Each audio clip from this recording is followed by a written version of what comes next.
The Radio Memories Network is brought to you in part by Liberated Syndication, podcast publishing made easy, libsyn.com. That's libsyn.com.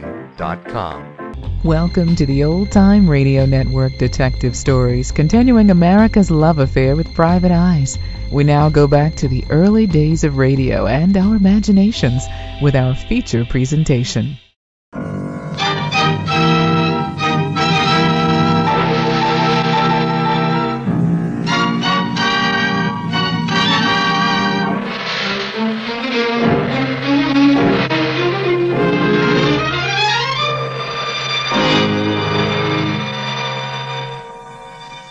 Presenting Orson Welles as the Third Man.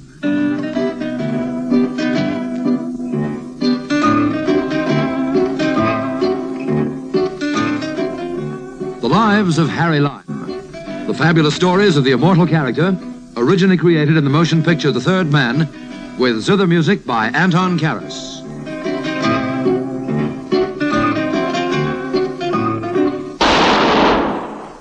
That was the shot that killed Harry Lime. He died in a sewer beneath Vienna. As those of you know who saw the movie The Third Man. Yes, that was the end of Harry Lime. But it was not the beginning.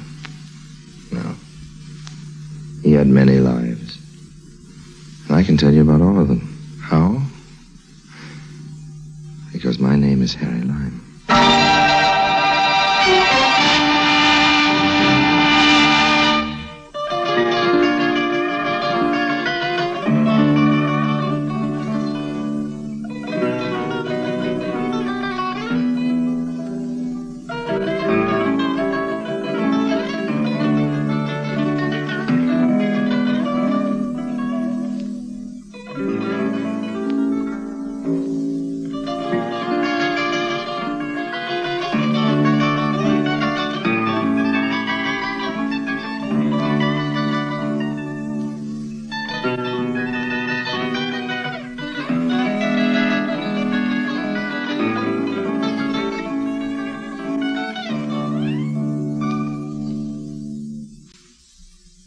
And now, Orson Welles as Harry Lime, the Third Man, in today's story, The Golden Fleece.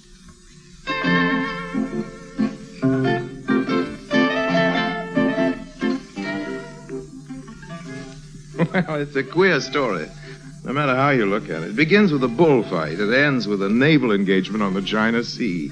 There's a woman in it, of course. Have another drink? All right, if you are. 2 gin slings, boy. Yes, sir. 2 gin slings. It all started in the little seaport of Algeciras. Like every other town in Spain, there's a bull ring there. I don't know how you feel about bullfights, but if it's Sunday in Spain, it's a little hard to stay away from them. A bullfight is to Spain what an opera is to Italy. It's the only thing in the country that starts on time. I'd been dawdling over my shellfish and beer, so when I got in for the second faena, Soldadito was in the ring.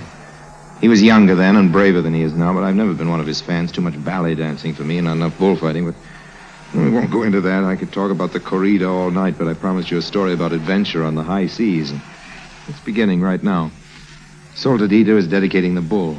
He is paying this compliment to the lady who is seated next to me. For the first time, I glance at her, and the glance freezes into a stare. She has very dark red hair, very pale ivory skin, and very bright yellow eyes. I mean, really yellow, like a cat's. I won't dwell on her. I'd like to, but I won't. Suffice to say that this kid could stop traffic on the Indianapolis Speedway. The bullfighter turns, tosses his hat to her in the classical gesture over the shoulder, and moves out into the sunlight toward the bull.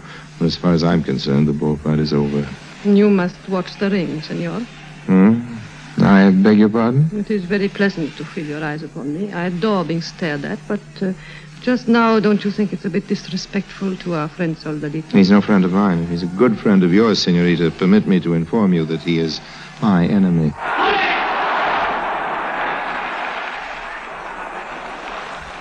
He's very graceful, don't you think? And that was also a graceful speech, senor. No, I didn't hear it. I do not mean his dedication of the bull to me. No, I mean your little speech just now about his being your enemy if he's my friend. Thanks. I adore it when men fight over me. Senorita, fighting over you would be a pleasure. When do I begin? Whenever you like. Who shall I take on? The man or the bull? I think you need not bother about the bull. Look, Soldadito is about to make the kill.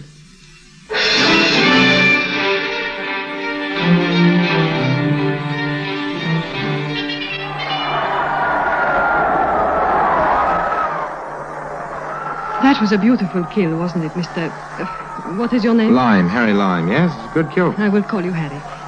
The bull kneeled like a penitent at his feet. The beast seemed to be asking the torero's pardon. It should have been the other way around. You are already jealous. I adore that. Still, you must admit it was a glorious kill.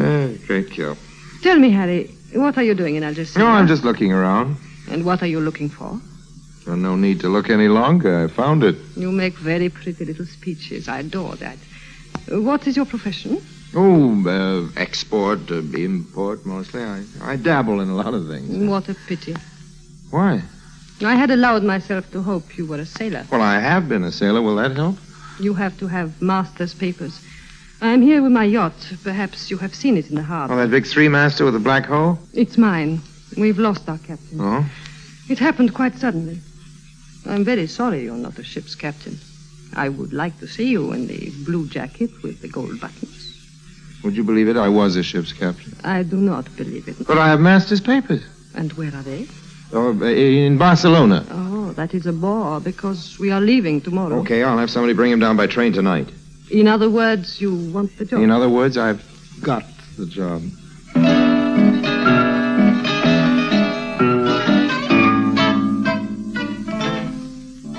I needed that job too much. And, of course, she knew it. I don't say she didn't like me, but there wasn't any doubt of it. That season, I was a little afraid about the seams. I phoned a friend of mine, a forger up in Barcelona, and made arrangements to cook up some papers for me and rush them down that night to the coast. Then I changed into my best shirt, the other one, and went to the best restaurant. She told me she was going there after the bullfight.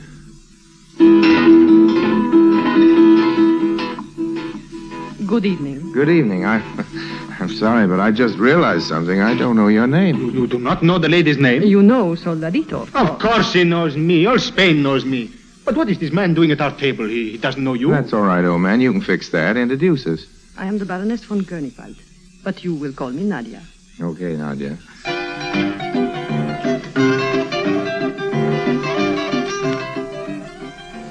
The next morning, I had the forged papers and the captain's job safely in my pocket. The truth was, of course, that I'd never been a sailor in my life. Unless you count the work I had to do as a deckhand when they found me stowed away on a short trip from Alexandria to Naples. But I needed that job bad. And after one look into those huge cat's yellow eyes of hers, I would have jumped at any job she offered, whether I needed it or not. You like the ship, Harry? Oh, she's a beauty. The steward will take your luggage to your cabin. Right now, you'll be needed on deck to superintend our departure. By the way, where are we going? To China.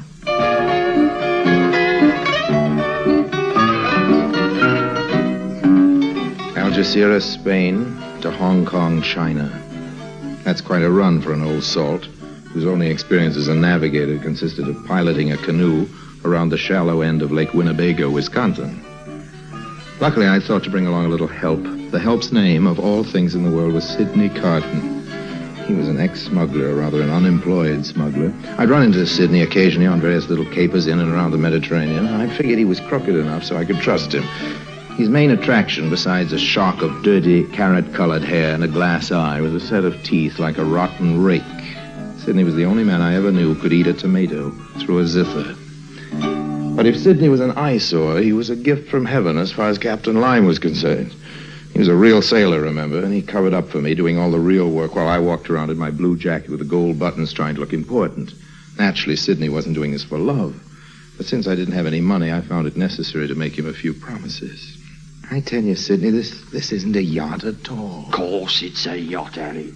This is a pleasure trip, pure and simple, and there's nothing in it for us. I told you we were carrying contraband, old man, and I'll prove it. What kind of contraband? Dope? Don't be a fool, Harry. Nobody smuggles dope into China. We're going half around the world just for the fun of it, and that ain't any fun.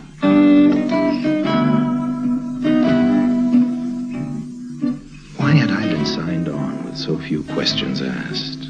Why had we left so quickly? Above all, What had happened to the original captain? It was queer enough, all right. But I was not telling Sidney the truth when I claimed that this was not a pleasure cruise. It was a pleasure, believe me.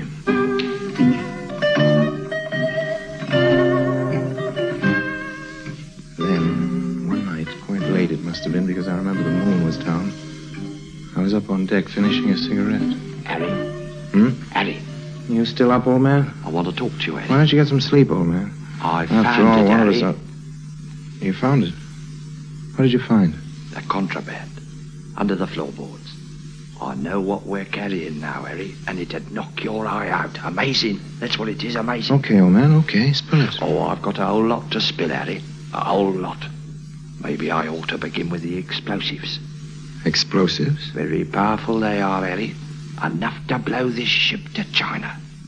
So that's it. Oh, no, that's not the contraband. But let me ask you this, Harry. Did you ever notice that glass box in the chart house with a sign over it that says emergency only? Hold it a minute. Oh, what's wrong? I thought I heard something. Go on. And I also found out about the captain, Harry. Hmm? Do you know who he was? Take it one thing at a time, old man, please. He was a naval officer for Hitler. Oh, very high and mighty mucky in the Nazi Navy he was. And you know his name? What's his name got to do with that? I want to know what we're smuggling. I'm coming to that. But the captain's name, Harry, was von Koenigwald. Von Koenigwald, but that's Nadia's... Right, Harry. He was her husband. And this is a rum go if ever I've seen one. Now, you take the explosives. You take him. What I want to hear is You about... can't laugh it off, Harry. Try as you will, it just ain't funny. These explosives are all wired up and set to go, Harry. This isn't a ship. It's a bomb. Shh. And as for what we're smuggling... Shut up. There is somebody listening. Stay there. I'll be back in a second. Right. Hello. Hello, Nadia. It's too hot to sleep, isn't it? It's pretty hot, all right. Keep me company, Harry. I'm lonely.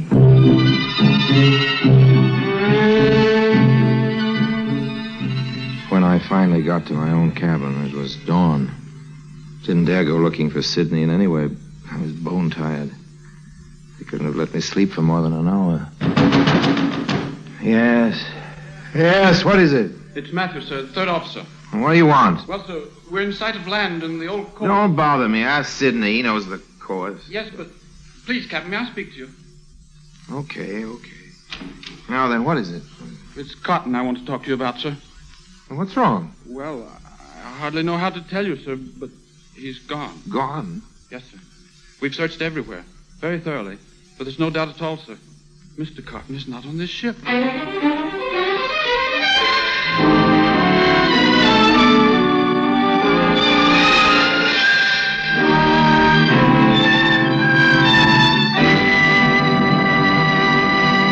Orson Welles returns in just a moment as the third man.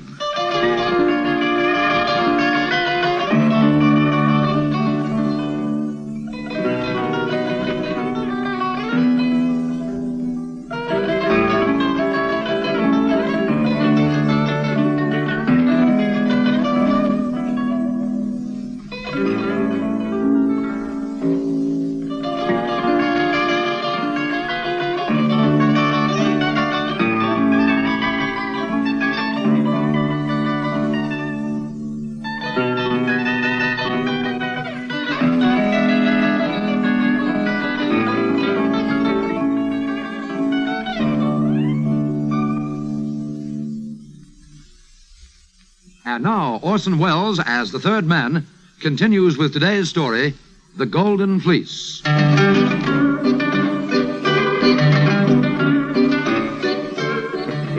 I still don't know how we made it into port.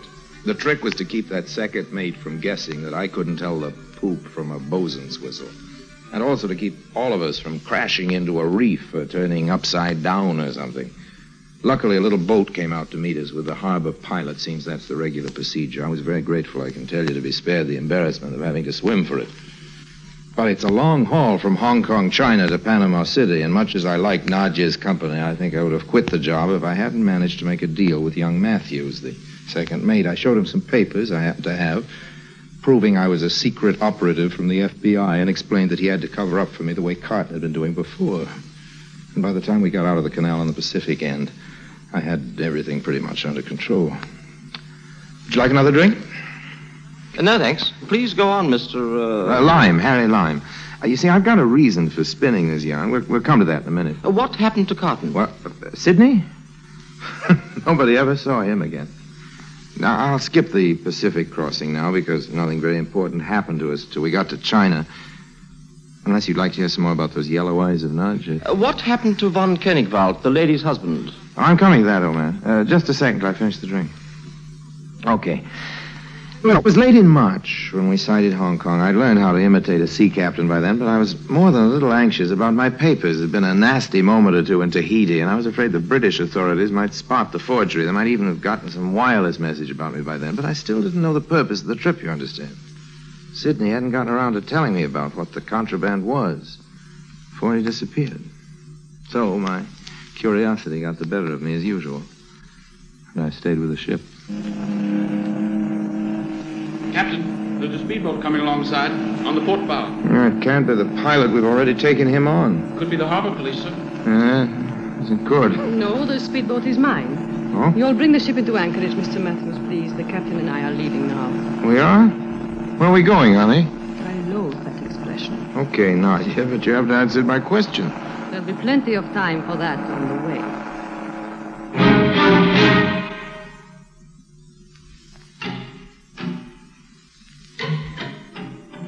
We'd been riding upriver from Hong Kong for a good half hour before Nadia took it into her beautiful head to start talking. I'm taking you to meet a very important man, Harry. Huh? You'd better know his name. It's General Wei. A Chinaman?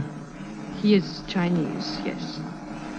General Wei was governor of one of the largest southern provinces, but of course that was... Where are we meeting him? I think the mainland will be too hot for him now. The general will be waiting for us on the junk. A what? A Chinese boat. I hope you're hungry, because there's bound to be quite a feast. You mean to say we've come halfway around the world to keep a dinner engagement with a Chinese warlord? Ours has been a very serious mission, Harry. And before you meet the general, I think you should know the truth. So do I. The general is planning to retrieve the lost provinces. Luckily, he is a wealthy man and had many investments in Tangier. It was my mission to bring him some of his wealth, which will be needed in the coming war. I think you have guessed what happened to the Baron von Koenigwald. Yes, I think so. I think the Baron had a wife, and I think his wife bumped him off. Am I right, honey? Please call me Nadia. Okay, I think Nadia bumped him off. He was a greedy man. I had reason to suspect that he planned to take part of the gold for himself. Gold? Yes, Harry. Gold bars purchased in Tangier. That's why I couldn't tell you earlier. It would have been too much of a temptation. The ship is lined with gold. $500,000 worth.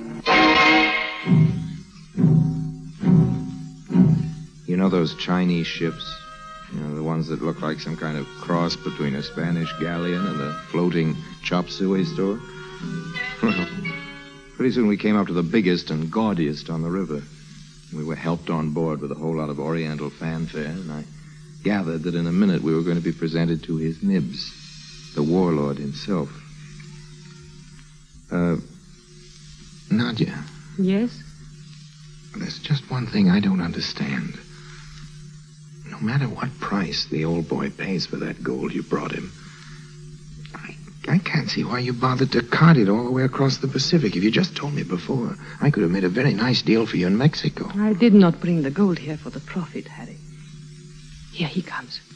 Nadia, 1,000 welcome. Welcome to you, great one. All my gratitude. This is General Wei, Mr. Harry Lime. Harry, may I present my father? I know you've heard about shark's fins and bird's nest soup, but I'll bet you never knew a Chinese banquet can last 7.5 hours. Well, this one did. With eating all the way. May I offer you some more ice wine, Captain Lime? I'm afraid I've had too much already, General. I know this may sound a little rude, but I can't help wondering, is Nadia really your daughter? She is my only child. That's funny. She doesn't look very Chinese. No, Nadia's mother was a white Russian refugee. I met her in Chifu and made the mistake of marrying her. Nadia, however, is no mistake. She is my very precious jewel, Mr. Lime. And I thank you for taking such good care of her. Father, it's gone. Get the speedboat! What's happened? What's the happened? boat, Harry, our boat with all the gold on it. It has vanished.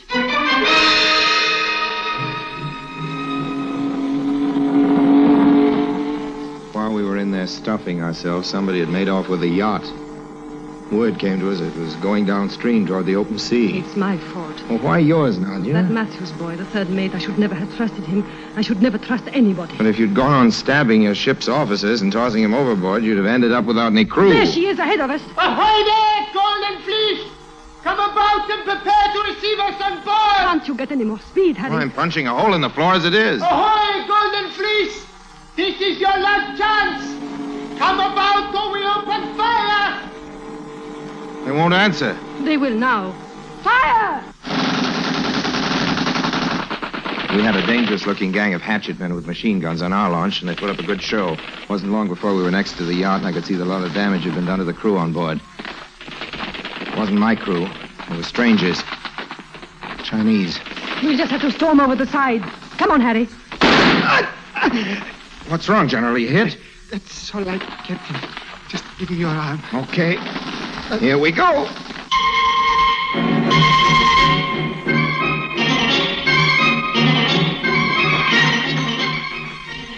No sooner were we on deck than a mean-looking Mongol I hadn't noticed before, high up in the shrouds, bit off the end of a grenade and threw it smack into our launch.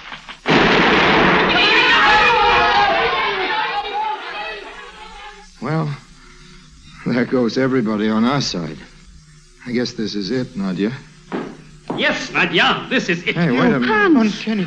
Don't worry, Nadia, I am not a ghost. Wait a minute, you're Nadia's husband. Yes, happily for me, I was not as dead as she thought I was when she pushed me into the sea. You should have remembered. I'm a good swimmer. Keep your hands in the air, please, all three of you. Hans, how did you get here? By plane. I couldn't guess your course, and it was the easiest way. I just flew to Hong Kong and waited for And now what are you going to do? I'm going to do unto others as they would do unto me, Captain. If you happen to remember any prayers, you'd better start saying them, all three of you. I'm wounded, Cannicult, and dying. It doesn't matter about me, but Nadia's... Father, I'm your true child. Do you imagine I would leave you now? This is all very nice and noble, but what about me? That's true, Harry. Hans, this man has done nothing to harm you. Let him swim for it. He knows about the gold, Nadia, and I prefer to keep that as my own secret. He also knows about something else, don't you, Harry? Carton told me about it the night I killed him. What do you mean? There's a tiny glass window here by my hand. Carton explained it to you. I heard him. The sign says for emergency only. Yes? Remember what he said, Harry. This isn't a ship. It's a bomb. Thanks, Nadia. God bless you. Shoot that man! It's no use, Hans. He's a good swimmer, too. Goodbye, Harry. Child. You gave me a ring, Father, with the seal of our family. I still wear it. It's enough to break a pane of glass. Goodbye, Harry. He's too far away to hear you. He will hear this.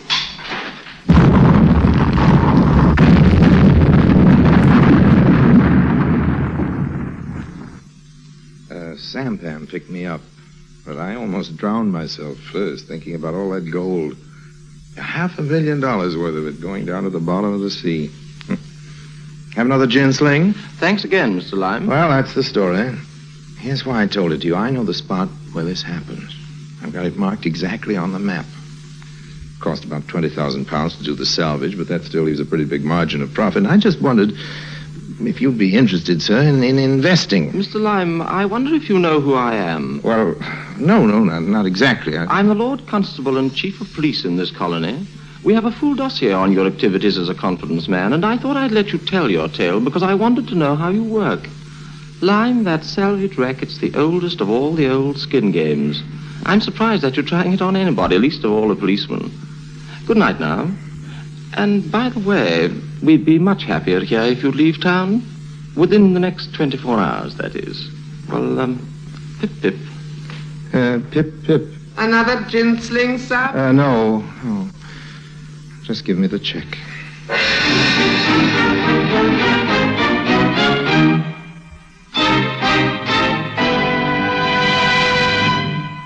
Harry Lime returns in just a moment.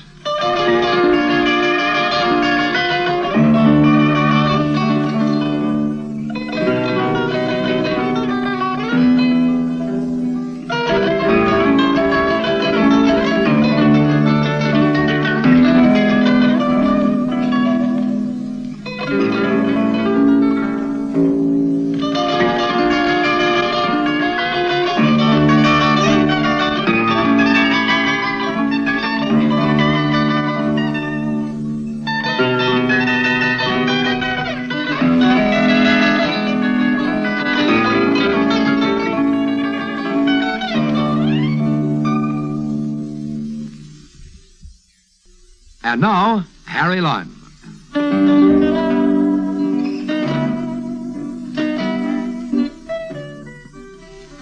Well, friends, I think you understand why I don't like telling that story. Whoever I tell it to usually turns out to be a cop. That isn't the worst of it. The worst of it is that it's true. Well, pip, pip.